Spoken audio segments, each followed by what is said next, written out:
व्यवस्वत मनु के वंश में राजा इक्ष्वाकु के कुल में सगर नाम के एक अत्यंत धार्मिक राजा हुए। वे यज्ञ करते, दान देते और सदा धार्मिक आचार विचार से युक्त रहते थे। उनकी 2 पत्नियां थीं। वे दोनों ही पतिव्रता और पतिभक्ति परायणा थीं, किंतु उनमें से किसी को भी संतान न हुई। इस कारण राजा के मन में बड़ी चिंता रहने लगी। एक दिन उन्होंने महर्षि वशिष्ठ को अपने घर बुलाया और विधि पूर्वक उनकी पूजा करके पूछा, किस उपाय से मुझे संतान की प्राप्ति होगी। उनकी यह बात सुनकर महर्षि वशिष्ठ ने कुछ समय तक ध्यान किया। उसके बाद राजा से कहा, राजन, तुम पत्नी सहित सदा ऋषि महर्षियों की सेवा करते रहो। ऐसा कहकर महर्षि वशिष्ठ अपने आश्रम को चले गए। एक समय की बात है, राजर्षि सगर के घर एक तपस्वी महात्मा पधारे। राजा ने उनका विधि पूर्वक पूजन किया। इससे प्रसन्न होकर वे बोले, महाभाग, वर मांगो। यह सुनकर राजा ने पुत्र प्राप्ति की प्रार्थना की। मुनि बोले, तुम्हारी एक पत्नी के गर्भ से एक ही पुत्र होगा, किंतु वही वंशधर होगा, और दूसरी पत्नी के गर्भ से 60,000 पुत्र उत्पन्न होंगे। वरदान देकर जब मुनि चले गए, तब उनके कथनानुसार यथा समय राजा के हजारों पुत्र उत्पन्न हुए।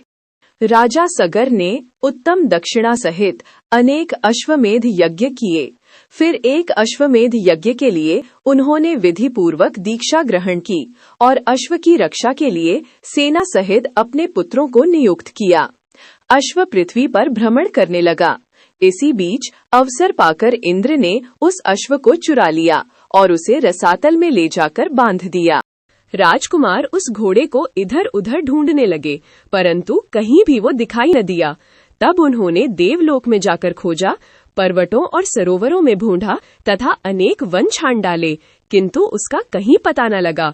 उसी समय आकाशवाणी हुई, सगर पुत्रों, तुम्हारा घोड़ा रसातल में बंधान हुआ है। यह सुनकर वे रसातल में जाने के लिए चारों ओर से पृथ्वी खोदने लगे।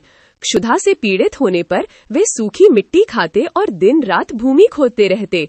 इस प्रकार वे शीघ्र ही रसातल में पहुंच गए। सगर के बलवान पुत्रों के वहां पहुंचने का समाचार सुनकर राक्षस भयभीत हो उठे और उनके वध का उपाय सोचने लगे। वे बिना युद्ध किए ही उस स्थान पर पहुंचे जहां महामुनि कपिल ध्यानमग्न अवस्था में स्थित थे। कपिल जी का क्रोध अत्यंत प्रचंड था। राक्षसों ने वह घोड़ा ले जाकर कपिल जी के समीप बांध दिया और स्वयं दूर खड़े होकर देखने लगे कि अब क्या होता है। इतने में सगर के पुत्र वहां पहुंचे और देखा कि घोड़ा बंधा है तथा पास ही एक पुरुष सो रहा है। उन्होंने कपिल जी को ही अश्व चुराकर यज्ञ में विघ्न डालने वाला समझा और निश्चय किया कि इस महापापी को मारकर हम अपना अश्व महाराज के पास ले चलें। कोई बोला, अपना घोड़ा खोलकर ले चलो, इस सोए हुए पुरुष को मारने से क्या लाभ। यह सुनकर दूसरे बोले, हम शूरवीर क्षत्रिय हैं, इस पापी को उठाकर अपने तेज से इसका वध कर डालें। फिर क्या था, वे मुनि को कटु वचन कहने लगे और उन्हें लातों से मारने लगे। इससे मुनि श्रेष्ठ कपिल को बड़ा क्रोध आया। उन्होंने सगर पुत्रों की ओर रोषपूर्ण दृष्टि से देखा और वे सब तत्काल भस्म हो गए। यज्ञ में दीक्षित महाराज सगर को इन सब बातों का पता न था। उसी समय नारद जी ने जाकर सगर को ये समाचार सुनाया। इससे राजा को बड़ी चिंता हुई। अब क्या करना चाहिए ये उनकी समझ में न आया। राजा सगर का एक दूसरा पुत्र भी था जिसका नाम असमंजस था। वो मूर्खतावश नगर के बालकों को उठाकर जल में फेंक देता था। तब नगर वासियों ने एकत्र होकर राजा सगर को इसकी सूचना दी। पुत्र का ये अन्याय जानकर महाराज को बड़ा क्रोध हुआ। उन्होंने अपने अमात्यों से कहा, ये असमंजस बालकों की हत्या करने वाला तथा क्षत्रिय धर्म का त्यागी है, अतः इसे राज्य से निकाल दिया जाए। महाराज का ये आदेश सुनकर अमात्यों ने राजकुमार को तुरंत देश निकाला दे दिया। असमंजस वन में चला गया। अब राजा सगर चिंता करने लगे, मेरे सब पुत्र ब्राह्मण के शाप से रसातल में नष्ट हो गए। एक बचा था, वो भी वन में चला गया। अब मेरी क्या गति होगी। अंशुमान के तेजस्वी पुत्र का नाम दिलीप था। दिलीप के पुत्र परम बुद्धिमान भगीरथ हुए। जब भगीरथ ने अपने पितरों की दुर्गति का समाचार सुना तब उन्हें बड़ा दुख हुआ। उन्होंने नृप श्रेष्ठ सगर से विनय पूर्वक पूछा, महाराज, उन सब का उद्धार कैसे होगा? राजा ने उत्तर दिया, बेटा, ये तो भगवान कपिल ही जानते हैं। यह सुनकर बालक भगीरथ रसातल में गए और कपिल मुनि को नमस्कार करके अपना मनोरथ उन्हें सुनाया। कपिल मुनि कुछ समय तक ध्यान करके बोले, राजन, तुम तपस्या द्वारा भगवान शंकर की आराधना करो और उनकी जटाओं में स्थित गंगा के जल से अपने पितरों की भस्म को आप्लावित करो। इससे तुम कृतार्थ हो जाओगे और तुम्हारे पितर भी मुक्त हो जाएंगे। यह सुनकर भगीरथ ने कहा, मुनि श्रेष्ठ, मैं ऐसा ही करूँगा। कृपा करके बताइए कि मुझे कहाँ जाकर कौन सा कार्य करना चाहिए। कपिल जी बोले, नरश्रेष्ठ, कैलाश पर्वत पर जाकर महादेव जी की स्तुति करो और अपनी शक्ति के अनुसार तपस्या करते रहो। इससे तुम्हारे अभीष्ट की सिद्धि होगी। मुनि का यह वचन सुनकर भगीरथ ने उन्हें प्रणाम किया और कैलाश पर्वत की यात्रा की। वहां पहुंचकर उन्होंने तपस्या का निश्चय किया और भगवान शंकर को संबोधित करके कहा, प्रभु, मैं बालक हूँ, मेरी बुद्धि भी बालक की ही है। आप भी अपने मस्तक पर बाल चंद्र धारण करते हैं। मैं कुछ नहीं जानता, अतः मेरे इस अनजानपन से ही प्रसन्न होइए। अमरेश्वर, जो लोग वाणी, मन और कर्म से मेरा उपकार करते हैं तथा मेरे हित में संलग्न रहते हैं, उनका कल्याण हो।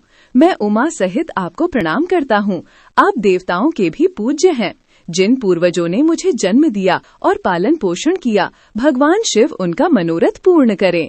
मैं बालचंद्र मुकुटधारी भगवान शंकर को नित्य प्रणाम करता हूँ।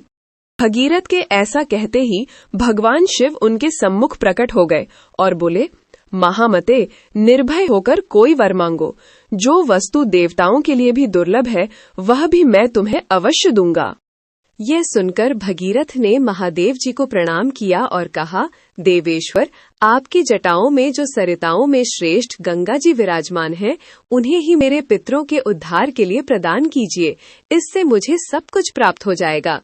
तब महेश्वर ने हंसकर कहा, बेटा, मैंने तुम्हें गंगा दे दी, अब तुम उनकी स्तुति करो। महादेव जी का ये वचन सुनकर भगीरथ ने गंगा जी की प्राप्ति के लिए घोर तपस्या की और मन को संयम में रखकर भक्ति पूर्वक गंगा का स्तवन किया। बालक होते हुए भी भगीरथ ने महान पुरुषार्थ करके गंगा जी की कृपा प्राप्त कर ली।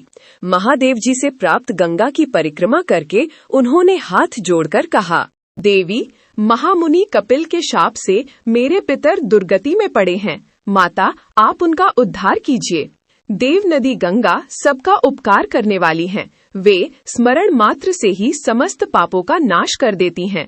उन्होंने भगीरथ की प्रार्थना सुनकर तथास्तु कहा और लोगों के उपकार तथा पितरों के उद्धार के लिए भगीरथ के कथनानुसार सब कार्य किया। राजा सगर के जो पुत्र भस्म होकर रसातल में पड़े थे, उन्हें अपने जल से आप्लावित करके गंगा जी ने उनके खोदे हुए गड्ढों को भर दिया। यही क्षत्रिय गंगा का वृत्तांत है।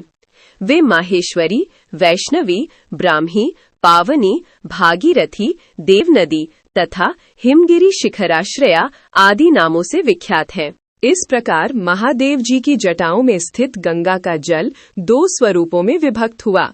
विंध्यगिरी के दक्षिण भाग में जो गंगा प्रवाहित हुई, उन्हें गौतमी, गोदावरी कहा गया और विंध्यगिरी के उत्तर भाग में स्थित गंगा भागीरथी कहलाईं।